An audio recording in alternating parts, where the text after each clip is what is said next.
నక్క మరియు మాయా అడవి. అనగనగా ఒక రోజు 9 ఏళ్ల సోఫియా తన చిన్న గ్రామం నుండి అడవికి వెళుతుంది. ఆమెకి ప్రకృతిని ప్రేమించే అలవాటు ఉంటుంది. ప్రతిరోజు చెట్లు, పక్షులు, జంతువులను ఆసక్తిగా గమనిస్తుంది. కాని ఈ రోజు వేరేలా ఉంది. అడవిలోకి సోఫియా అడుగులు. ఆమె అడవి లోతుల్లోకి నడుస్తుంటే పక్కనే ఉన్న చెట్లు ఊహించని విధంగా కదులుతున్నాయి. ఆకులు మెల్లగా మెరిసిపోతున్నాయి. ఒక్కసారిగా గాలి సంగీతంలా వినిపిస్తుంది. ఇది మామూలు అడవి కాదు అని సోఫియా ఆశ్చర్యపడింది. సమయం గడుస్తుండగా ఓ పెద్ద తలుపు కనిపించింది. తలుపు మీద నీ విశ్వాసమే తలుపు తెరవగలదు అని రాయబడి ఉంది. ఇది ఏమిటి అనుకుంటూ సోఫియా ధైర్యంగా తలుపును తాకింది. వెంటనే తలుపు మెరిసిపోయింది. ఓ మాయా లోకంలోకి ప్రవేశించింది. మాయాలోకం. ఆ లోకంలో చెట్లు నీలం రంగులో మెరిసిపోతున్నాయి. పక్షులు మిఠాయిలా రంగులతో ఎగురుతుంటాయి. ఆకాశం లోపలే మెరిసే నక్షత్రాల్లా ఉంది.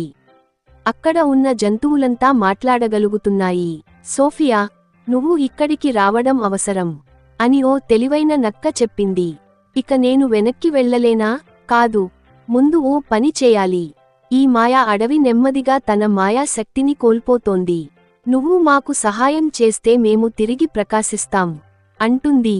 సోఫియా అంగీకరించి నక్కతో కలిసి అడవిలో అతి పురాతనమైన చెట్టు వద్దకు వెళ్ళింది.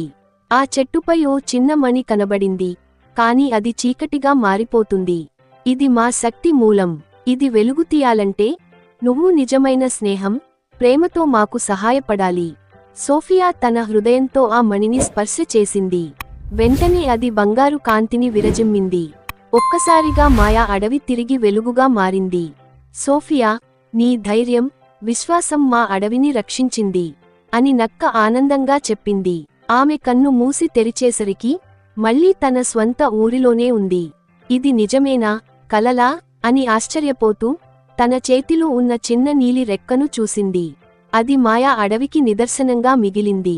నీతి, ధైర్యం, విశ్వాసం, మంచి మనసు ఉన్నప్పుడే అద్భుతాలు జరుగుతాయి.